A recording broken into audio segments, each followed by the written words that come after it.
At so ngayon, hi guys! Welcome back sa channel natin at ito na sa episode 241 para dito kay season 4 natin kay Kalbo at huwag na natin patagalin pa. Simulan na natin yan at kanina nga ay dito tayo natapos yung sa pagsabi ni Blast dyan kay Saitama na ano bang meron, anong klase itong kamao ni Saitama dahil nagagawa niya na palayain yung mga vessels na nakukuha nga nung God. So unang-una si Garo, tapos pangalawa naman ay ang si Void. So lahat pag nasuntok ni Saitama lumalaya dun sa God at now ang continuation niyan is eto naman na. So dito ay katahimikan ulit niya sa banda kala Blast at ayun ay kinausap na ni Blast eto mga teninto at eto nag-reply na yung mga teninto. Sabi nga nila na okay sige, naiintindihan na nila yung sitwasyon at eto nga ngayon usap-usap na eto mga teninto. Sabi nga nila dyan na hindi po pwede na naghihintay lang sila dito, nanonood lang at walang ginagawa habang yung kanilang master si Void ay papunta na sa may battlefield. At eto nga tuloy dito ni Violent Force, bakit hindi nila hanapin sila mismo yung grupo ng teninto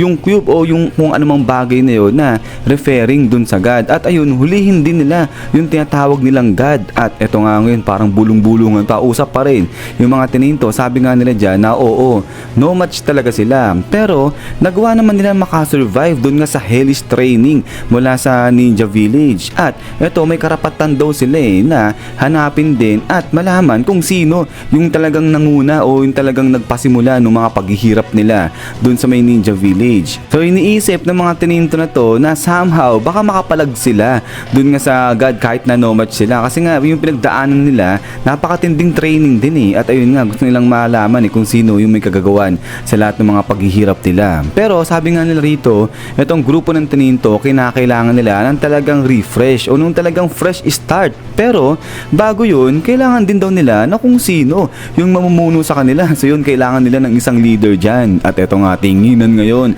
itong mga teninto na to. So parang di talaga nagkakasundo itong mga to. Sabi nga nung narrator dyan, their teamwork sucks. At then after nga niya na ito lapit na si Violent Force dito kay Manong. Sabi niya okay sige kung ganun, meron daw siyang proposal. At eto nga sabi ni Manong, sige ano yun? At ito bulungan ulit itong mga teninto. Tapos ayun si Kalbo question mark na. At ito sabi nga ng mga teninto, teka ano ang pangalan nun? So ito sabi nung isa, si ano yan?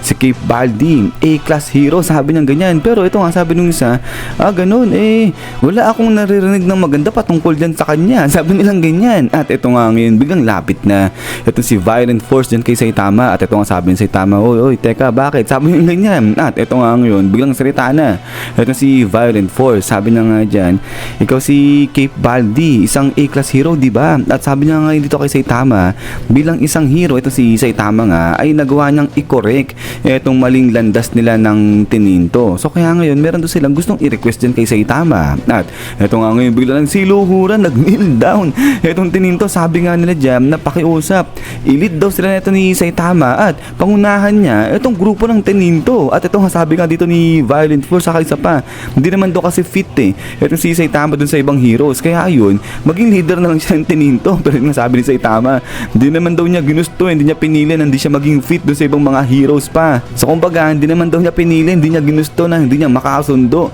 yung ibang mga heroes dyan. So kaya ito may gigil ito si Kalbo. Pero maya maya ito nga alis na dyan ito si Saitama. Pero yun talagang hinahabol siya ng mga teninto. Sabi nga nila napakiusap, pumayag na raw ito si Saitama. At ayun, sabihin daw ni Kalbo kung ano yung sikreto niya, bakit sobrang lakas niya. At ito nga sabi ni Saitama na hindi niya alam. Sabi niya ganyan, siguro strength training, sabi niya ganyan, mag strength training daw ito mga teninto na nga na to. Pero yun nga, tingin-tingin lang itong si Sonic. Sabi nga niya dun sa mga teninto, aba talaga naman napaka-loyal ng mga to, talagang di nawawala na raw sa dugo nila yung pagiging loyal. But then suddenly ay ito nga nagsalita na itong si Flashy, tinawag niya itong si Sonic. Sabi niya nga dyan na meron daw siyang gustong sabihin dito kay Sonic. At ito nga sabi ni Sonic, sige ano yung sasabihin natin ni Flashy sa kanya? At ito ngayon salita na itong si Flashy. Sabi niya nga dyan na nilason niya itong si Sonic nung araw na yon. So referring sa nung sa graduation day nila. At ito salita si Sonic, sabi niya nga dyan, ganun, ano naman ngayon? Sabi niya ganyan. At ito nga ngayon salita pa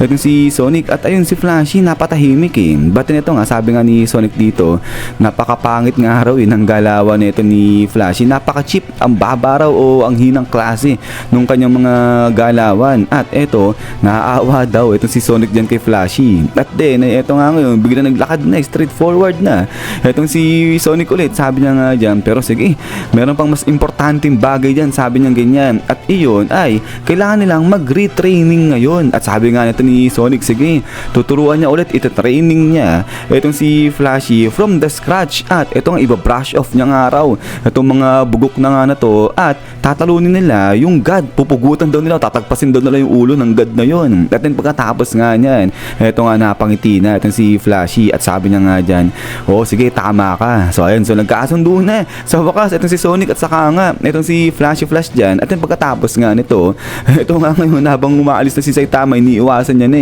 yung mga trinto. Sabi niya nga dyan na yun, sa wakas nagbati na, nagkasundo na yung dalawa. So ngayon, bakit daw hindi na lang sila magsama dalawa, magbanding sila at doon na sila manggulo sa iba. Sabi niya ganyan, huwag na dito kay Saitama. Pero yun, salita na itong si Blast at seryoso siya. Tinawag niya itong si Kalbo, at sabi nga ngayon dito ni Blast, nasa final battle against dun sa god ay talagang kakailanganin itong lakas ni Saitama. Kaya nga raw, pag dumating na yung araw na yon o yung panahon na yon, ay tulungan daw sila ni Saitama, makipaglaban din siya dun sa god. At ito nga ngayon, di naiintindihan ni Saitama, but then ito maya-maya pumorma na ulit itong si Blast, at saka nga yung si Void, isasama niya na, aalis na yung dalawa. At ito nga sabi ngayon ni Blast habang nakangiti na babalikan niya raw itong si Saitama, kukunin niya yan. At ito ngayon ay parang wala lang kay Kalbo. Sabi niya nga dyan, okay sige, kung ano man daw yun, ay siguro pag bumalik si Blast, siguro ay ipaghahanda niya na lang daw ng inumin ng tsaa itong si Blast dyan. At then pagkatapos nga nito ay nagportal na o nagwarp na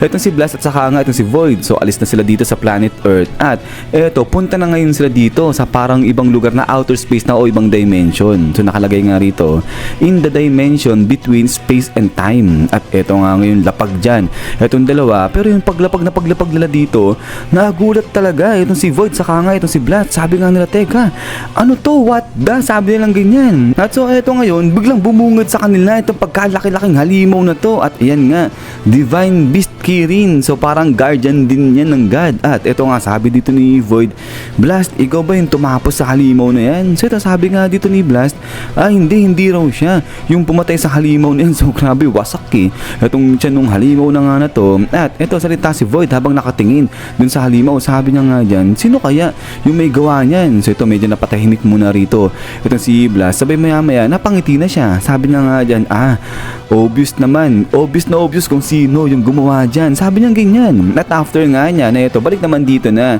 sa side nga ni Saitama saka ni Genos. Ito, nakauwi na itong si Kalbo, at ito nga ngayon, maglalaban na itong si Genos. Sabi niya nga dyan, Master, pati itong kapa po na dumihan na. Sabi niya ganyan. So gusto raw ba nito ni Saitama na yun, dalhin daw ni Genos itong kanyang kapa dun sa cleaners. At ito nga, sabi ni Saitama, oo nga pala, ngayon nabanggit ni Genos, naalala niya nung pabalik na itong si Saitama rito, meron daw siya na nakalaban, meron siyang nakaharap na pagkalaki-laking dambuhala halimaw. Sabi niya ganyan. So yun, sinuntok niya rin, tinapos niya. At eto nga, yung halimaw na tinapos nito ni Saitama, yung sinuntok niya, grabe, wasak butas yung tiyan nga ng halimaw na to. At eto, yung Kirin na nakita nila Blast dun sa dimension nila. At eto, kung makikita nyo nga dyan, lumabas din to, galing nga dun sa portal. At eto, pag suntok ni Kalbo, ay lipad siya ulit pabalik dun sa portal. So grabe, suntok na suntok itong si Saitama nga dyan. But then, ay pagkatapos nga nito, ay few days later, ay eto nga, biglang datigan dyan.